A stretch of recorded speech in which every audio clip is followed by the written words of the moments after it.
Hello guys, ndabasuje mwese mudukurikiye kuri channel. Muri iyi video nabazanye uburyo ushobora kureba amanota y'ibizami bya leta kuri wowe wiga mu wa gatatu segonderi cyangwa se mu wa gatandatu segonderi.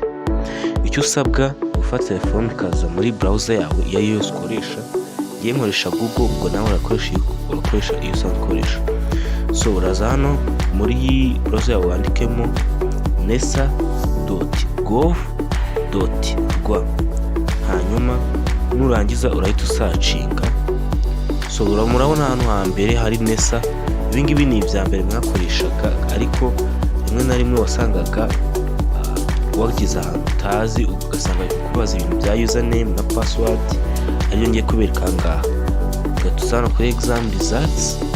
So iyo wageraga banza ugategereza, hanyuma murabona ko tugeze hari SMS gusaba username ndetse na password, ariko ko tutabifite turasubirayo mbere ku buryo ushobora gukoresha kandi bworoshye kandi bwizewe.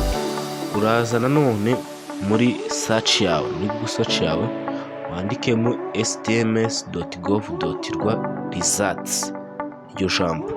Numara kuryandikamo murabona hano handitse school data management system /login. So tucyakanda murabona ko bahise babizana.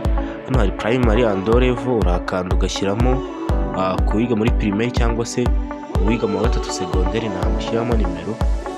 So wamara gushyiramo nimero ugakanda handitse get results.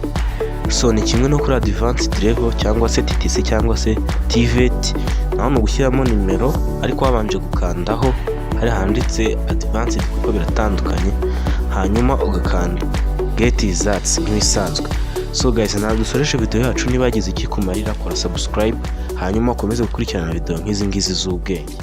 Ugire ibihe byiza.